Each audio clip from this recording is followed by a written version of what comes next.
Hey everyone, it's Jason. Welcome to Zombicide 2nd Edition. This is for the campaign expansion for Fort Hendrix. I am also showing Washington ZC on here as well because it's also a campaign set. So they're going to share the same mechanics and some special rules for the campaign, how the campaign works, some special time rules, like first player token time rules, and some things like that. But then there are some differences for each game individually. So the first video I will actually kind of be going over what the campaign is and what's in there, and then the second video, or part 2, I will go over the actual characters and all the different weapons and cards and stuff. So if you're more interested in that than what the campaign mode is, or if you've already watched Washington ZC's version, you saw what the campaign was, you can probably skip that. So let's go ahead and hop in. So what's the difference between them? I guess I should just mention quick, so if you're watching these, the campaigns they play the same way, but they're different stories. If you want more soldier survivors, or based around military-based tiles, you're going to want Fort Hendrix. It also comes with a new type of zombie as well. Washington ZZ has more, a broader strokes of survivors. They're like your regular civilians that do different stuff. It's based around the Washington thing, and they have 2 companions. They have the president as a companion and his advisor. So those are 2 of the bigger differences. It's kind of like which one you're looking for. Of course, you can always get both and play just regular games, mixing and matching them. But for the campaign wise, you can get either one or get both if you want double campaign stuff. So we're gonna kind of flip through this. So of course, we're gonna get all our different cards and tokens. We're gonna get advanced decks, which replace the original decks because they use the new rules. We're gonna get some zombies. We're gonna get a companion in here as well. And we'll jump into all that as we get there. So the first big changes are the advanced equipment and the all-out dice. So the all-out dice are going to be a special new set of dice, which will have little bullet symbols for the pips on them. But side number 1 is going to be a break icon. All your equipment decks, your starter, your advanced equipment, and your pimp weapons will all be swapped out with the new ones from this. They're going to be should be identical. There might be some different counts, but all the actual equipment and text on them will be the same. And then there's also going to be a special military deck. The Washington version has a Secret Service deck, so they have 2 different separate decks of equipment there, which is kind of neat. What is the all-out weapon? So basically what this is supposed to represent are characters just unleashing everything with these weapons. Whether it's swinging a weapon as hard as you possibly can, or just dropping a gun, not giving it time to rest. It's a chance you might do a lot of extra damage, but you might break the weapon. So if you decide to do an all-out attack, which you don't have to, you'll roll extra all-out dice per every plus number on there. So like the rifle, you roll 1 extra. The Colt carbine, you roll 2 extra, so on and so forth. If on any of them dice you roll the 1, which is a break, your weapon breaks and it's destroyed. If you roll 3 of them, or like if you roll 2 here and you roll 2 1s, it can only break once.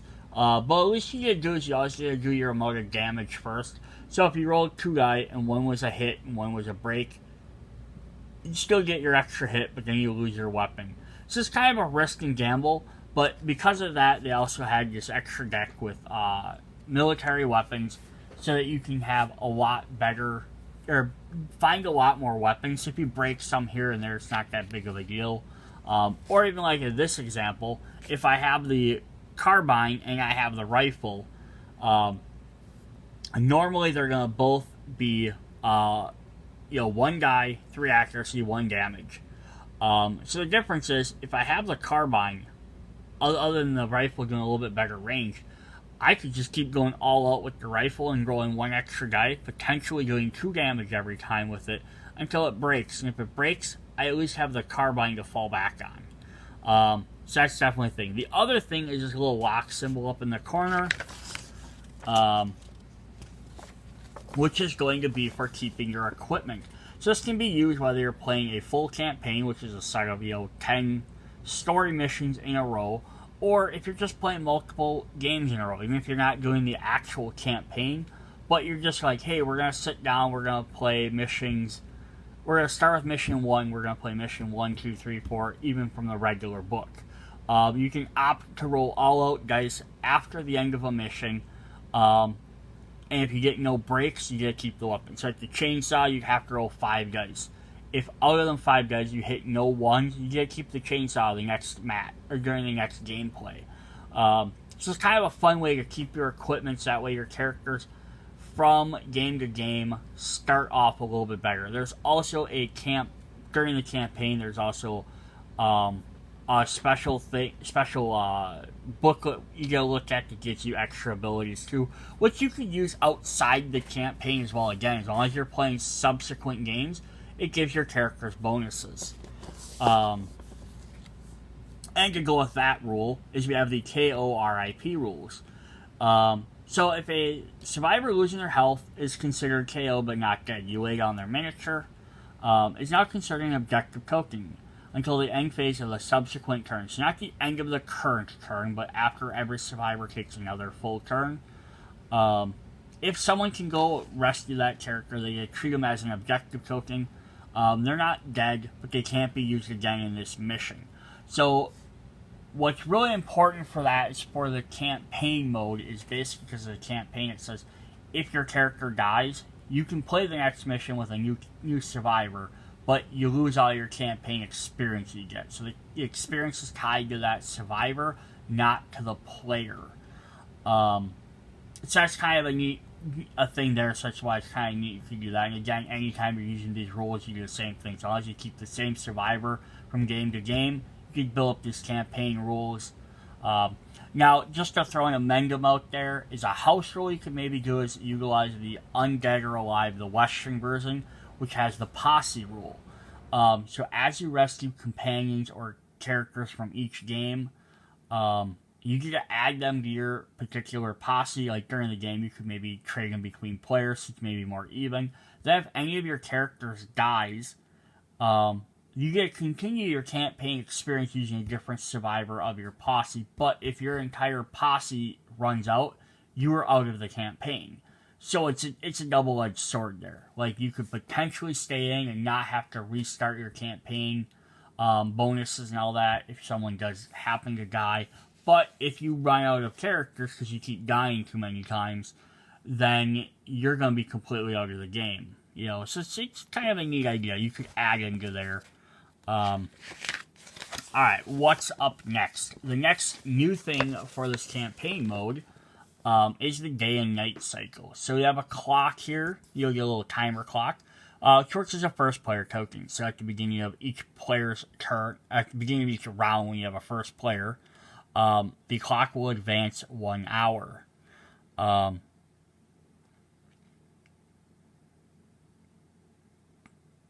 So it's only for the first player, so it's during each round, not each player's turn, because each player's turn, they're not the first player.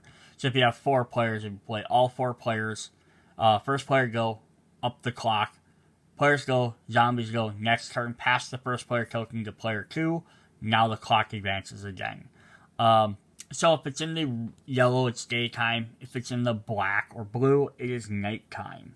And some of the campaigns start you at different times of the day. So that's where the timing makes a difference. Because some could start you early in the day, some could start you at night, and you're trying to survive until the day. Different things like that. So the night has a couple of terrible rules. Terrible being, they suck for you. So your line of sight for zombies is limited to 0. So that's kind of nice. Zombies they can't see more than one space, so they can't see across the board to come after you anymore. So they don't know where you are. So it's kind of helpful there. But the line of sight for survivors is limited to range 0 and 1. So if you have a really good weapon, you can't use it. And plus, you can't see any farther than that either. And then ranged attacks have an accuracy of 6. But you can still add bonuses for them, and automatic successes still work. Now, they have a special flashlight rule. So flashlights have the light source keyword, which sends a beam out. So you're going to just a little token that works as a flashlight beam, kind of showing here,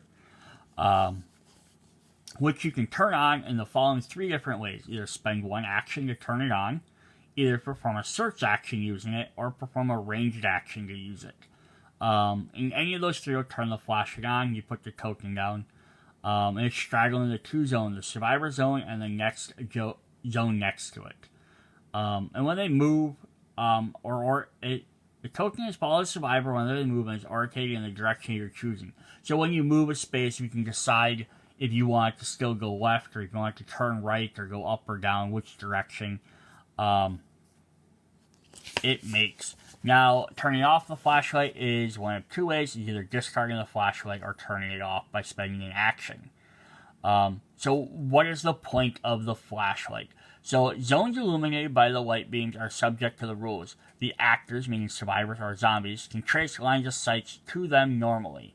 Now, it's not necessarily through them, it's to them. If you can see a line of sight, it's not like these 2 guys can both see this zone now because there's a light there. Same thing with that guy. So it's not just Carl, it's everyone can see that. Also, range actions are no longer affected by the penalties, so you no longer have limited range or limited accuracy.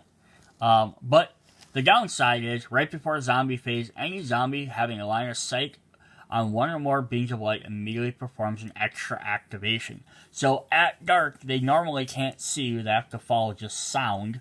But if you turn on a light, they get to see that light, and that entices them to now activate. And then the classic zombie phase is, keep in mind light beams seen from very far away, and actors may trace lines of sight to them normally. So basically in this mode, now this guy can see this, and now he gets to activate. This guy can activate. This guy can activate. This guy doesn't get to. Marin here has her flashlight, but it's in a building, so no one can see it because it's pointing towards a wall, so it's not shooting out into the daytime. But yeah, that's kind of crazy. But now it's also means Xavier can now shoot this guy because he can now see him. And then it's like here, it says, before Carl switched on his flashlight, this bag no line of sight to him. Since Carl's zone is now illuminated, he now has the line of sight. So before this guy, even though he was 1 space away, he couldn't see him through this door. But now he can see him. Now, would he have moved to him? No, because see, he has an extra, so when the light was off, Xavier here has an extra noise token, so he counts as 2. So when the light was off, everyone was going to try and move here because they would have heard 2 noises. But now that the light's on, they could all potentially move towards him if they can see him. So yeah, the light's kind of an interesting idea. This goes a little bit more detail on that. Showing how you turn on the light, and then you move up to a zone. You can turn the light the other direction to go into a certain zone. And then these guys will come out because they'll see that zone. The other thing you can also do is when you move, you could turn the light the other direction so that it's not facing out to where someone else can see it. So it's kind of an interesting thing. We also have shooter walkers. I'm going to go over this in part 2 as part of the, going over the miniatures, but there's a new type of zombie we get to fight. And these guys suck. They're a pain to go against.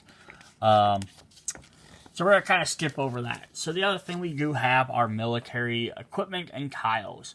So there are special tiles that only military people, or you search them by any of the military tiles, and you get a military card. So it's kind of fun. So you get extra thing for those special rooms, and you get your special equipment. It's a little bit better than your advanced equipment because it's military, not just general weapons. Here's your campaign sheet, which we'll look at a little bit more in part 2. But basically, how this works is in the campaign is anytime you hit the orange or red, you gain an experience point. Anytime, and you add 1. If you trigger any of these bonuses, you gain the skill. So you gain 1 bonus action, or you gain a campaign skill. And you could get it in the middle of the game, which is kind of cool. Bonus actions can be used can be used once per mission, but at the end of the next mission they refresh. So you can potentially get 3 of these, and you have 3 extra total actions throughout the game. Not each turn, but total.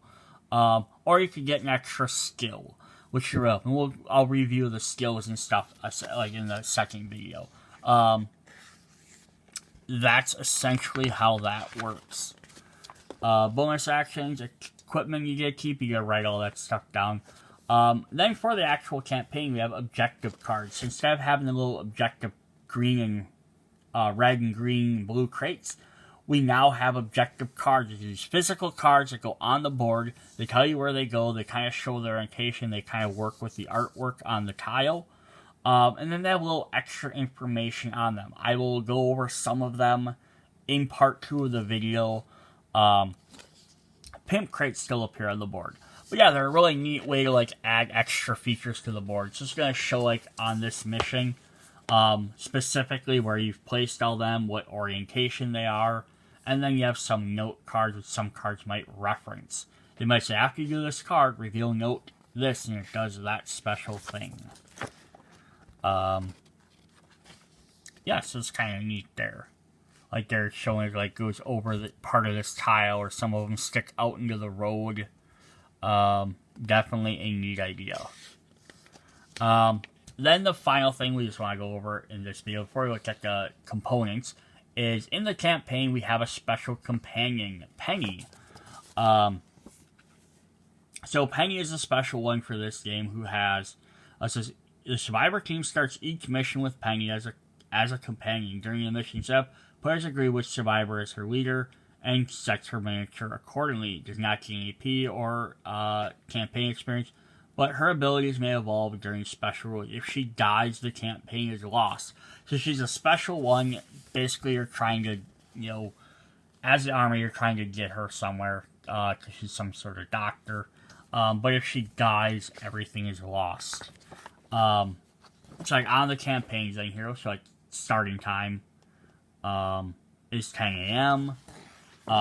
Show you where to set up all your different tiles, all that stuff. Then it's also going to have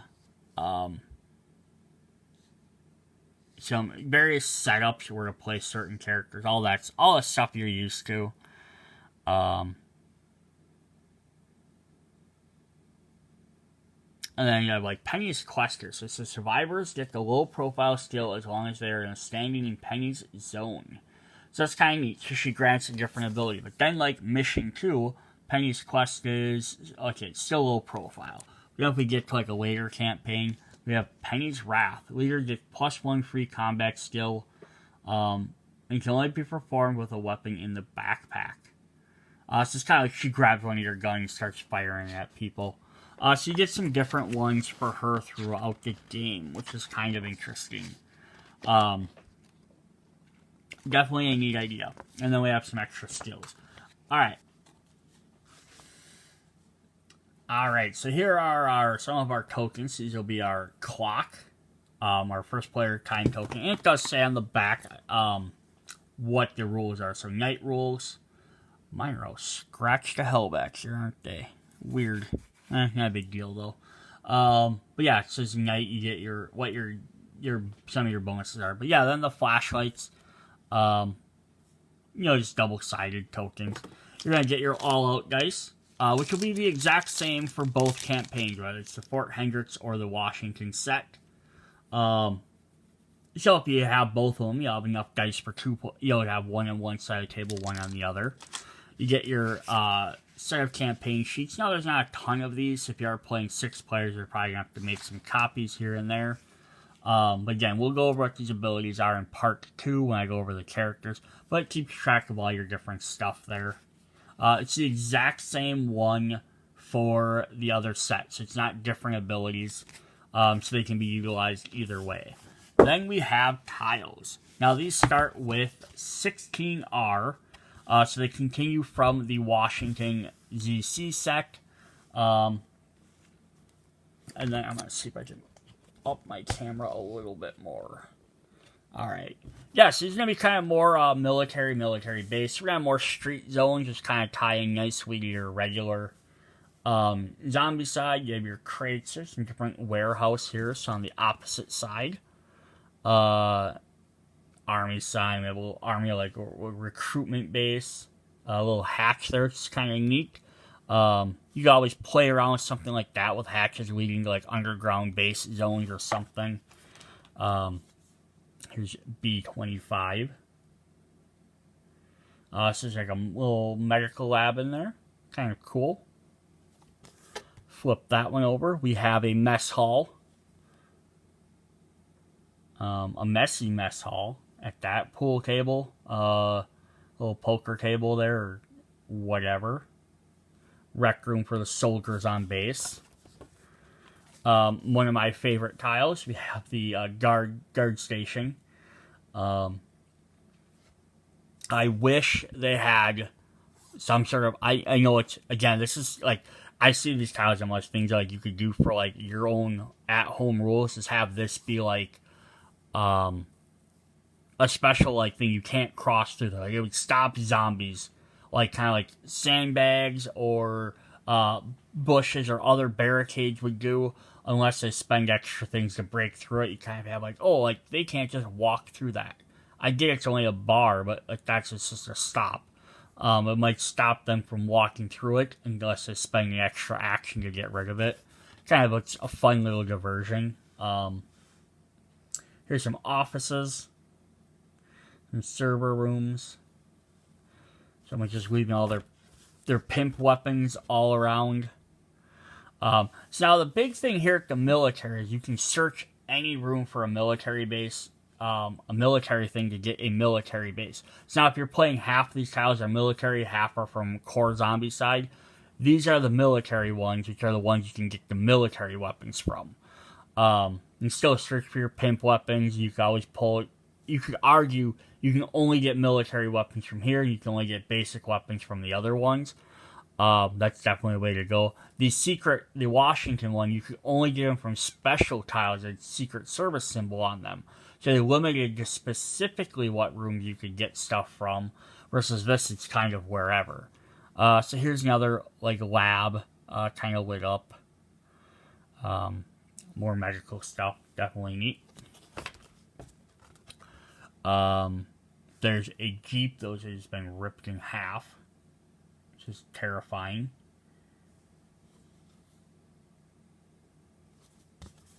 Lots of different street and different zones. There's like a storage room, some forklifts in there, some supplies. And our last tile is we're gonna get. Yeah. So I'd say that's one thing that's very different from this one versus the other one is less unique tiles than the other game. More standard tiles. Oh, there's a broken helicopter here. That's really fun. Definitely a cool tile to have. Yeah, have maybe like a crazy in-home rule that like you could turn this on once and rotate the blades. Enough power to turn these once and kill any zombies in the zone. Kind of a fun thing. Alright, so that's what we have for Fort Hendrix Part 1, which we went over the tiles and stuff. Check back for Part 2 as we'll go over all the survivors and different cards and stuff. See you guys then. Bye.